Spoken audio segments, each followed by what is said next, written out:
lo que pretendo hacer hoy es una cosa bastante simple y probablemente va a parecer muy menor, ¿no? La idea, en función del proyecto, me correspondió a mí básicamente por la tesis que he hecho entre el 85 y el 88 sobre Nietzsche, fundamentalmente sobre el Ecce Homo. Hacerme cargo un poco de la correspondencia, aparentemente del 82, que tiene que ver con los libros de Messina, que era el trabajo actual. Y bueno, yo he ampliado un poco el espectro, pero bueno, en el almuerzo Oscar me dice que debiese haber sido mucho más amplio, que era del 79, 78 hasta el 86. Pero bueno, he hecho ese corte en el 80, que ahora explicaré por qué.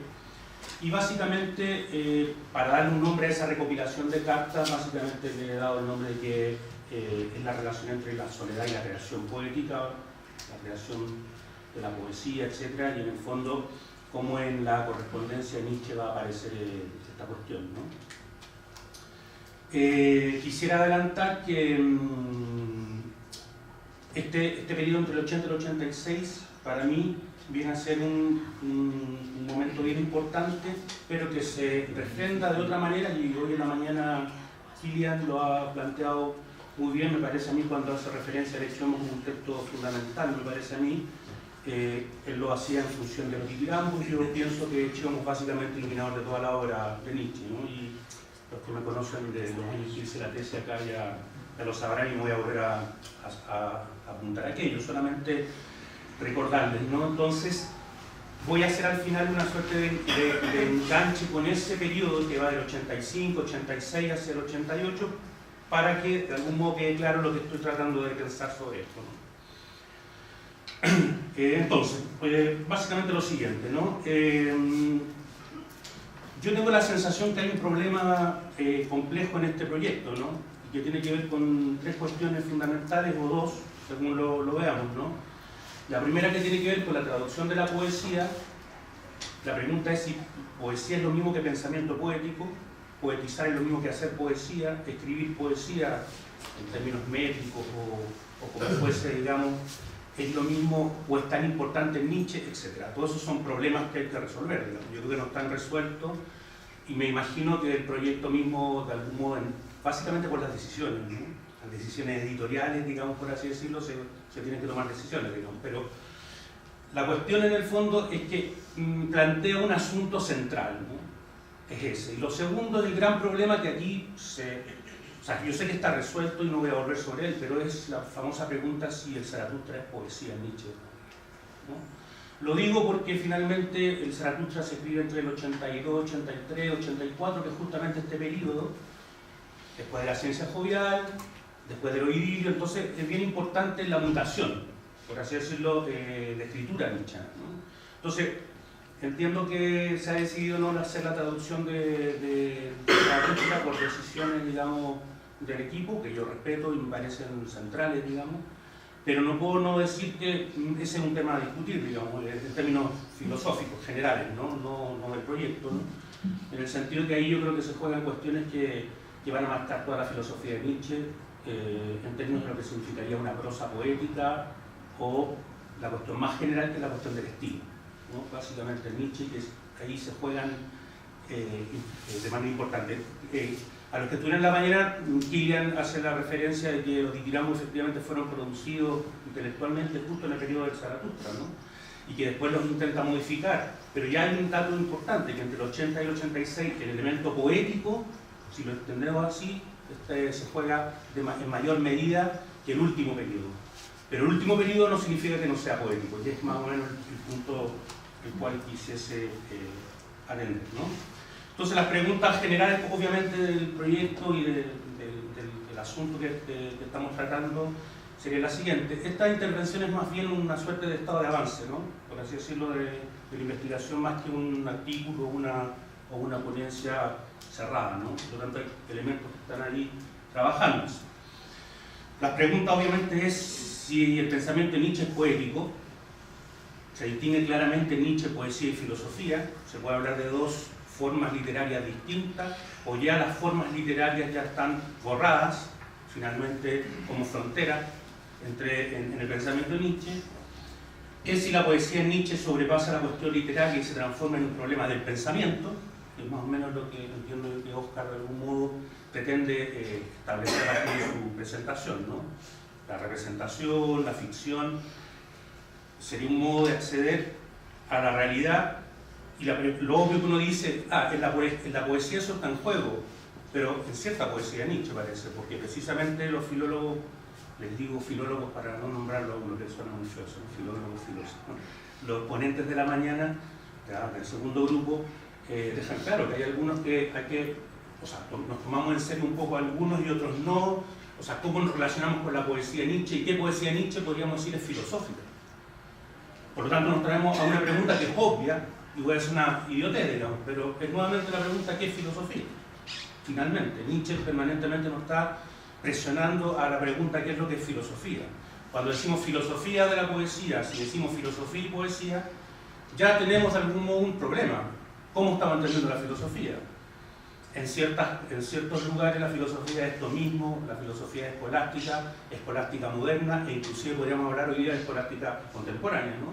De ciertos pensadores que son seguidos escolásticamente, ¿no? Como una escuela, y por lo tanto todo lo que no sea eso queda fuera. Ya hay un problema, ¿ya? Entonces a eso me refiero con la cuestión, ¿no?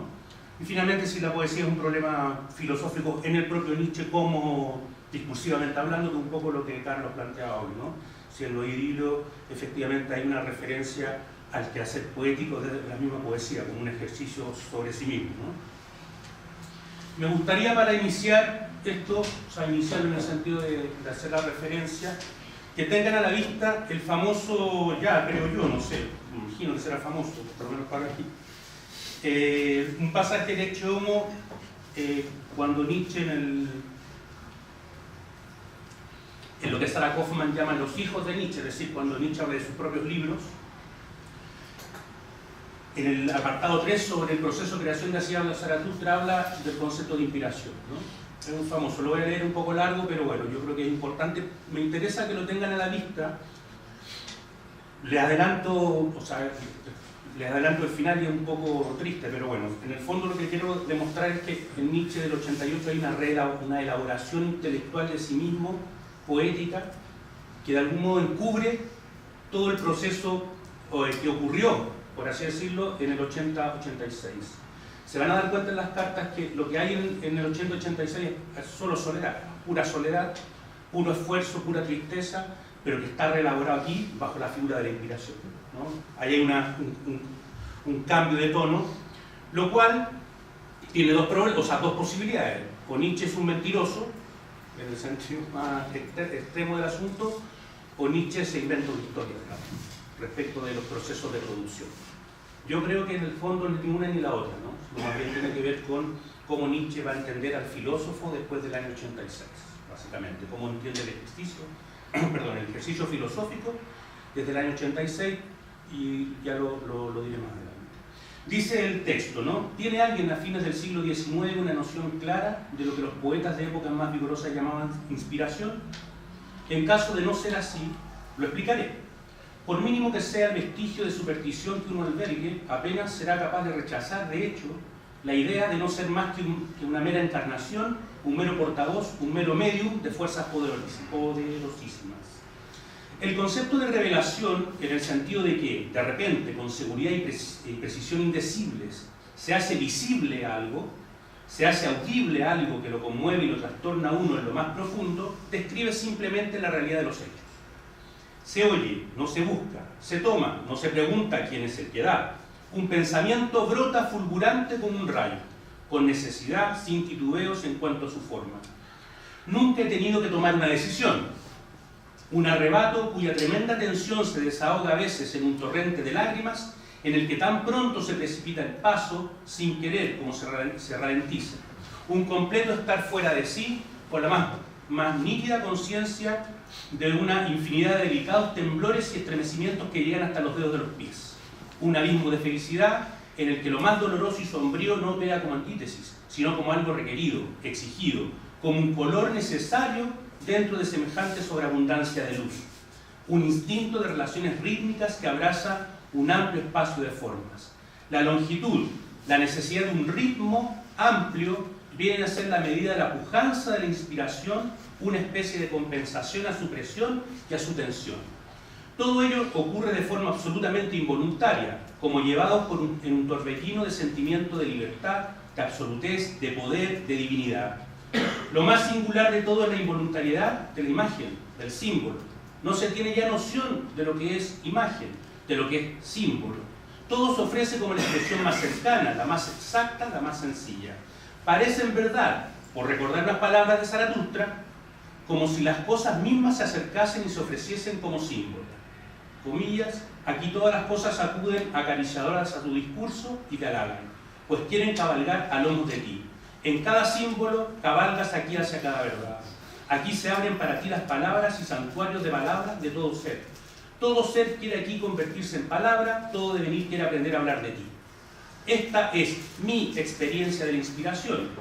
No me cabe duda que hay que remontarse milenios atrás para hallar a alguien que pueda decirme, es también la mía.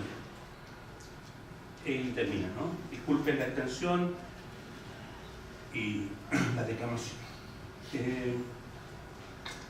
Quiero que esto lo tengan a la vista precisamente por el problema de la poesía. Pareciera que hay una declaración de principios de cómo ha sido creada toda la obra de Nietzsche, especialmente Zaratustra, y en el fondo la tentación es leer desde aquí a un Nietzsche, por así decirlo, inspirado, capaz de crear la poesía, la filosofía y toda la obra que le conocemos desde un modo permanentemente inspirador, ¿no? Es la imagen que él quiere dar, digamos, y en el fondo el Zaratustra lo explica bajo ese criterio, ¿vale? Eso es lo que quiero que tengan a la vista, ¿no? Año 88, octubre, año de, digamos, el mes de su cumpleaños. Más adelante les puedo relatar la relación entre el anticristo y el Ecce-Homo en función de sus proyectos, digamos, los cambios de proyecto, etc., pero me interesa que lo tengan a la vista. Cuestiones generales previas, digamos, de por qué yo he decidido trabajar el año 1880-1886, básicamente lo siguiente. Primero, es habitual, a partir de lo realizado por Fink, que es un discípulo de Heidegger, distinguir, digamos, la obra de Nietzsche en 4 momentos, ¿no? Uno, lo que llama la metafísica de artista, que va desde los primeros textos hasta la intempestiva. Luego, lo que le llama la etapa ilustrada, desde Humano demasiado humano hasta la ciencia jovial. Después el mensaje de Nietzsche, que es Así habló Zaratustra. Y cuarto y último, la destrucción de la tradición occidental, ¿no? Que va desde Más allá del bien y el mal, 85 más o menos, hasta Ecce-Homo y el anticristo. Esta distinción, que es heideggeriana en el fondo, ha hecho un daño, digamos, en el fondo, porque tiene que ver con cómo se ha recepcionado a Nietzsche, ¿no? Yo cuento el dato chileno, digamos, donde yo vengo, básicamente la recepción de Nietzsche es heideggeriana, básicamente tiene que ver con eso. Y por lo tanto está enmarcada dentro de un Nietzsche, dentro de la historia de la metafísica, que bueno, ustedes ya conocen y por lo tanto no desarrollaré. Pero lo que quiero decir es que en el fondo esta distinción ha, digamos, de algún modo hecho un daño respecto de cómo vamos a tratar la obra de Nietzsche. Primero, el problema primero que se ve aquí es el famoso, o la llamada etapa ilustrada, ¿no? ¿A qué se llama etapa ilustrada? ¿Por qué se le llama etapa ilustrada? La decisión para llamarla ilustrada, ¿no? Cuando la palabra ilustración tiene tantas vertientes históricas, hay ilustración europea, dentro de la europea hay inglesa, alemana, francesa, española, etc. Por lo tanto, esa palabra ilustrada está mal usada, ¿no?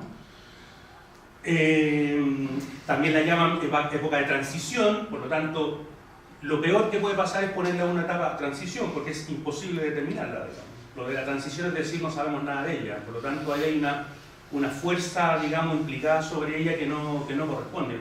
Toda vez que digan, esta es la etapa de transición de algo, y lo digo en todos los sentidos, puede durar muchos años, ¿no? La transición no dice nada, digamos. Es una palabra vacua, digamos, que quiere nombrar algo así como entre esto y esto, pero esos dos puntos también a su vez pueden ser transiciones y por lo tanto estaríamos eternamente en ellos. Y claro, la cuarta, la destrucción de la tradición occidental es lo que le interesa en función de Heidegger, ¿no? Básicamente es la lectura de un Nietzsche que destruye la metafísica, pero en el fondo está inmerso aquí, ¿no? 3 cuestiones que me gustaría, o sea, una cuestión fundamental que me gustaría sobre esto, es decir que yo creo que Humano demasiado humano, más que abrir un proceso, lo cierra, ¿no? O sea, se puede leer de los dos lados, ¿no? En general se dice, Humano demasiado humano es el quiebre con Wagner, ¿no? Y en el fondo es el libro que marca la diferencia con El nacimiento de la tragedia y Las intempestivas. Se puede decir eso, pero también se puede decir que precisamente por esa escritura y con el envío de Wagner de la postal que va con la carta, con la postal que viene de vuelta de Wagner, más bien se cierra el proceso, ¿no? Y más bien el quiebre estaría en Aurora, es mi interpretación, ¿no? Humano demasiado humano más bien nos abriría un periodo ilustrado, más allá de que esté dedicado a Voltaire, y probablemente ahí está el error de los que han interpretado a Humano demasiado humano como un texto ilustrado, en ese sentido, sino más bien que Humano demasiado humano cierra una relación, ¿no? De Nietzsche con Wagner, con Schopenhauer, digamos, con la poesía incluso, como lo hemos visto hoy por la mañana, y también consigo mismo. ¿Ya? Es un rompimiento consigo mismo. Recuerden el prólogo que escribe en el año 86, cuando habla del deshacimiento, ¿no? La idea de una época de crearse el espíritu libre para poder liberarse de las ataduras que tenía, romper con el hogar, que era el hogar de Trifchen, Wagner, etc., ¿no? En el fondo lo que ocurriría entonces es una modificación en la relación estética, filosófica y poética de Nietzsche. En este sentido, yo creo que cuando se habla de la poesía del joven Nietzsche, habría que ver dónde se corta, por así decirlo, los poemas del joven Nietzsche, ¿no? Podría ser una posibilidad, o se hace eso, digamos, respecto al nacimiento de la tragedia, pero quizás la juventud intelectual de Nietzsche perdura más tiempo, ¿no? En el fondo, no es que cuando se vuelve profesor en Basilea o conoce a Wagner alcanza cierta madurez. Filológicamente sí, probablemente, pero en términos filosóficos, por lo tanto también en términos creativos y poéticos, quizás la juventud de Nietzsche dura más tiempo, ¿no?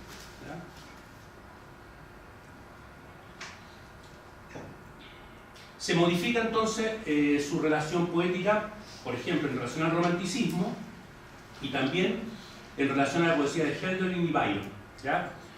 Dos datos biográficos que son del mismo modo. En el año 1880 Nietzsche cumple 36 años y cree que va a morir. Así de claro, ¿no? Porque su padre muere a esa edad y a los 36 años a Hölderlin se le declara su enfermedad mental y a los 36 años también muere Byron, ¿ya? Por lo tanto, él ve en esta secuencia algo así como lo que le va a ocurrir a él, ¿no? Y por lo tanto, en esa relación consigo mismo es la que de algún modo marca la idea de la soledad a partir del año 1880. Lo segundo, obviamente, que no lo voy a desarrollar, pero porque ya más o menos todos lo conocemos, es la relación con Wagner, ¿no? Romper con Wagner supone explorar y experimentar nuevas formas artísticas o del arte y filosóficas, romper con una concepción de arte wagneriana y de algún modo intentar elaborar, no lo vamos a ver aquí, pero la referencia es la ciencia jovial como el ejercicio de un nuevo tipo de arte, ¿no? Pensando en el prólogo que escribió posteriormente sobre la cuestión de la superficie y la profundidad, ¿no? Básicamente por eso, ¿no? Yo tengo la impresión que cierra en la segunda edición cierra con la canción al príncipe del Vogelfrei, básicamente porque quiere hacer un ejercicio de entender el arte desde el punto de vista de la superficie, ¿no? Y ahí está esa famosa cita: los griegos son profundos precisamente porque fueron superficiales, ¿no? En el fondo hace esa referencia. Y por lo tanto, la poesía, la creación poética, habría que leerla en ese Nietzsche desde un aspecto, desde la jovialidad, como se decía hoy, y la jovialidad en términos filosóficos, creo yo, sería con la idea de superficie, piel, cuerpo, básicamente, un poco. Por eso ahí también hay otro quiebre, ¿no? Y tercero, evidentemente, ya también se ha dicho hoy, se rompe con la filosofía de Schopenhauer, ¿no? El pesimismo, la llamada metafísica de la voluntad, la metafísica del artista, el idealismo. Lo digo muy gruesamente porque no es el tema que corresponde ahora, ¿no? Más bien, me parece que en el año 1880 es donde se produce este quiebre, ¿no? Y definitivo con su obra previa, Humano demasiado humano 1 y 2 serán 78-79, y básicamente creo que el quiebre tiene que ver con los dos aspectos fundamentales que nombran lo que quería contarles, ¿no? Por una parte, la soledad, la importancia de la soledad en ese momento, y cómo eso influye, por decirlo así, en la creación poética. Yo le he llamado creación poética, porque no tiene que ver solamente con la creación de poemas, y ahí pues, insisto que hay una discusión que yo soy un ignorante respecto de la poesía, se lo digo sinceramente, ¿no? O sea, he leído a Nicanor Parra y ya con eso podría creer que leo poesía, no leo poesía, ¿no? O sea, en el sentido más técnico del término. Por lo tanto, puedo estar cometiendo unos errores gravísimos, pero lo que quiero intentar distinguir es que hay creación poética en el sentido de poiesis, de creación, de creación filosófica entendida a la luz de la poesía, ¿no? Eso es lo que básicamente, que incluye los idilios, que incluye las canciones del príncipe Hoffenprach y del inicio de la ciencia jovial, ¿no? Broma, astucia y venganza, creo que es el nombre, ¿no? He dejado fuera conscientemente, pero también es parte de la investigación y tiene que ver con lo que yo he hecho en mi tesis, es la noción de enfermedad, obviamente, ¿no? Soledad, enfermedad y creación poética. Eso serían como la tríada. Yo en este momento me he hecho la selección, digamos, básicamente pensando en la cuestión de la soledad, que tiene que ver con la enfermedad, pero otras veces no. Entonces, si humano nace humano, como dice Nietzsche, es un monumento a una crisis y el fin de un ciclo, Aurora más bien sería el inicio, más allá de la crítica a la moral, como lo plantea, a mi juicio sería el inicio de un modo de producción y creación filosófica y poética distinta. ¿Ya? En el fondo lo que marca es un modo de producción. Produce de otra manera, ¿no?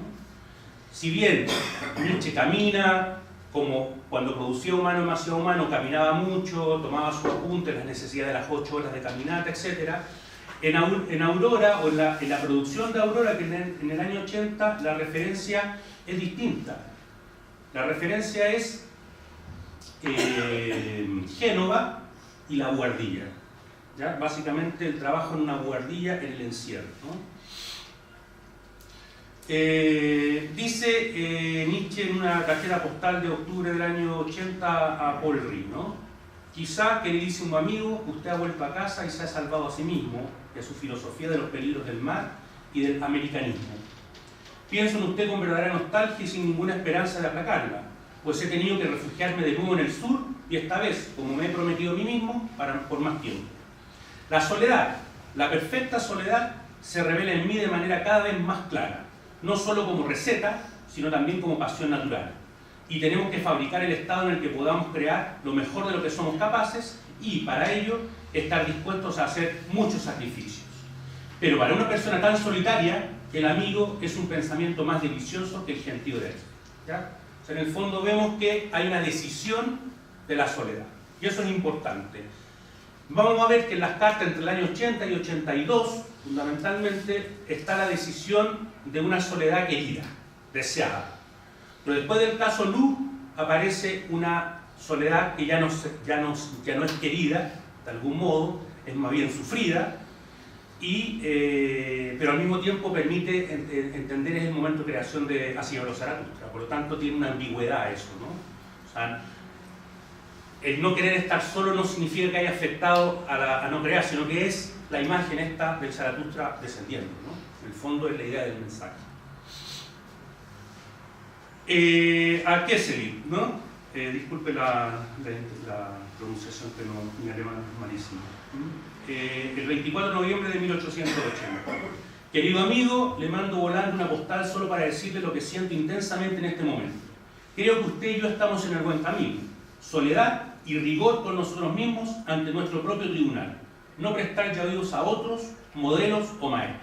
Wagner, ¿no? Una vida que es y será apropiada a nuestros deseos más íntimos, una actividad sin prisa, ninguna conciencia ajena sobre nosotros y nuestra actividad. Así me las arreglo ahora una vez más. Y Génova me parece el lugar adecuado. 3 veces al día mi corazón ha rebosado aquí, ante esta vastedad que enseña la lejanía y esta potencia emprendedora. Aquí tengo jaleo y tranquilidad, y senderos de montaña en las alturas, y algo que es más bello de cómo había aparecido en mis sueños, el Camposanto. Entonces, en esta etapa viajera, condición que ya no abandonará hasta que se le crea el enfermo mental a Nietzsche, será Génova la ciudad más importante para el nacimiento intelectual de la obra. Aurora es un libro que nace en medio de visiones y temores sobre la muerte. Pues, o sea, el año 80, como les decía anteriormente, Nietzsche cumple 36 años, aquella edad terrible en que su propio padre había muerto, y que no podía dejar de asociar con su destino fatal, que es la locura, ¿no? Es la visión terrible, la más terrible de todas, el de creer y presentir ya desde su infancia que no sobrevivirá a dicha fecha, sino más bien que siempre estará destinado a morir como su padre a los 36 años. En ese sentido, Aurora es más bien un libro espectral y fantasmal, ¿ya? Que viene a reemplazar a la sombra, diríamos, imagen recurrente en Humano demasiado humano. La cuestión aquí resulta de primer orden. La sombra, la única compañía de Nietzsche en Humano demasiado humano, me refiero al texto, es reemplazada o adquiere otro cariz, el de la soledad de Aurora. Una soledad espectral, pero también deseada. Existe así una decisión de estar solo y alejado de los amigos. La ácida crítica de Humano demasiado humano, que es ruptura y abandono del hogar, es reemplazada por una actitud de búsqueda de la soledad como motor, como condición del pensamiento y de la creación, de habitar un nuevo hogar, pero en las condiciones mínimas necesarias, pues permite el nacimiento de nuevas ideas, de nuevos pensamientos, de nuevos libros. Brevemente. Ahora tengo carta, ¿no? Ahora tengo puesto todos mis anhelos e ilusiones en realizar una soledad ideal en una buhardilla, en la que pueda satisfacer todas esas exigencias necesarias y muy elementales de mi naturaleza, que he aprendido a conocer a través de tantos y tantos sufrimientos. Y quizá me salga bien. La lucha diaria contra mi dolor de cabeza y la ridícula diversidad de mis necesidades exigen una atención tan grande que me arriesgo a volverme mezquino. Ahora bien, esto sirve de contrapeso a esos impulsos muy generales y de altos vuelos que me dominan tanto que sin grandes contrapesos perdería la razón. Me estoy reponiendo ahora de un ataque verdaderamente furioso y apenas tras haberme quitado de encima tal sufrimiento de 2 días, mi locura anda de nuevo desde que me despierto por la mañana temprano tras cosas totalmente increíbles, y no creo que ningún habitante de Buhardillas le haya alumbrado la aurora cosas tan agradables y deseables. Ayúdame a mantenerme esta clandestinidad. Desmiente mi presencia en Génova. Durante un buen lapso de tiempo tengo que vivir sin contacto humano y en medio de una ciudad cuyo idioma no conozco, lo repito, tengo. No temas por mí. Vivo como si los siglos no fueran nada y sigo mis pensamientos sin pensar en la fecha y en los periódicos. Esta es la fecha donde se corre el rumor de que Nietzsche ha muerto, ¿no? Y Nietzsche le dice a su amigo que no la desmienta la información. O sea, él quiere aparecer muerto para los vivos, ¿no? Que es una imagen que va a aparecer en Ecce Homo, ¿no? Al inicio del Ecce Homo, en el prólogo, aparece como un fantasma o un muerto en medio de la gente que está ahí, ¿no? Y por eso Ecce Homo es la firma, por así decirlo, es la fecha de defunción y de nacimiento al mismo tiempo, ¿no? De un espectro para los demás que se quiere instalar como filósofo en la historia de los grandes tipos, ¿no? Por eso César, Dionisio, etcétera, serán sus referencias en las cartas, ¿no? Mal llamadas de la locura. Entonces, en ese sentido, la buhardilla viene a ser el espacio, el nuevo hogar desde donde atacar sin miramientos desde su propia base las creencias que funda la moral de Occidente. Y en ese sentido, Aurora es el resultado de la autodisciplina, de la soledad y de la oscuridad, y de la enfermedad. Voy a pasar rápidamente porque me quedan 5 minutos que me acaban de avisar. Yo pensé que tenía un poco más, lo siento. Entonces, ¿qué pasa? Pasa que Aurora se transforma entonces en un libro importante por el tema de la soledad. La soledad es querida, pero como yo les comentaba, cuando aparece el caso Lu, que es el caso que lo marca fundamentalmente en el año 83, Nietzsche en el fondo comienza a vivir la soledad desde otra perspectiva, ¿no?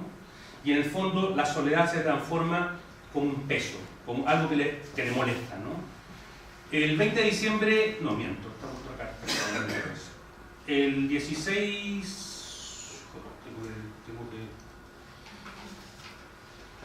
En una carta a Karl von Hertog en el año 83 dice: en cuanto a mí, tengo detrás una larga y severa ascesis del espíritu, a la que me he sometido por propia voluntad, y que no todo el mundo habría sido capaz de soportar.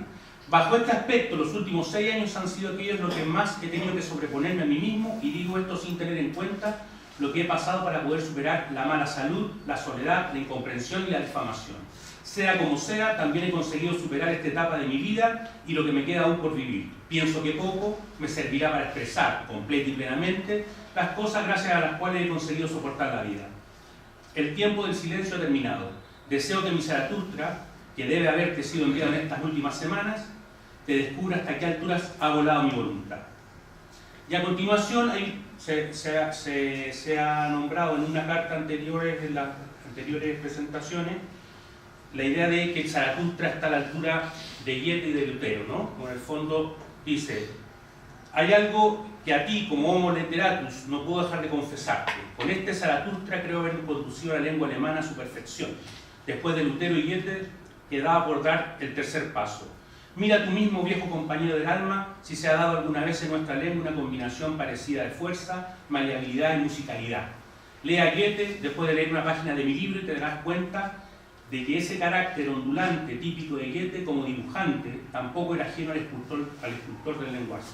A este le gano en cuanto a la línea más severa y viril, sin caer no obstante como Lutero en la tosquedad. Mi estilo es una danza.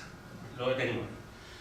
2 minutos, por favor. Solamente para que quede claro, porque esto es la mitad. ¿Cuál es la hipótesis de trabajo? Como hay un silencio sobre el Zaratustra, Nietzsche escribe 3 libros de Zaratustra seguidos, entre el 83 y el 84. El 85 escribe el 4.º libro, pero en forma privada, para conseguir un nuevo editor. Porque nadie lee, digamos, ¿no? Y en ese momento se da cuenta que es necesario mostrar su obra como una unidad, ¿no? Y es ahí donde escribe las nuevas ediciones con nuevos prólogos, ¿no? Dentro de ese marco, que es el año 86, es donde finalmente entiende que, de algún modo, la ciencia jovial se cierra con ese poema del príncipe Vogelfrey, ¿no? Y en ese sentido hay un cierre con un modo de entender la poesía, ¿no? Y en ese sentido yo les decía, la clave es entender el ejercicio poético como un ejercicio de superficialidad, de superficie, de imágenes que están danzando.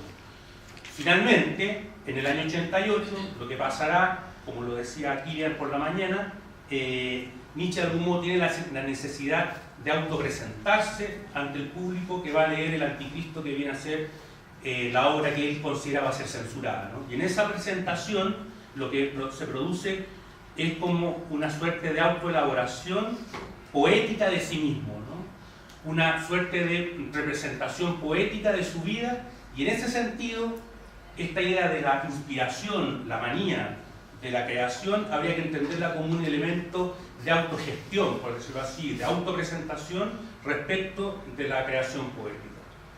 Eso, lamento lo desordenado de la presentación, ¿vale?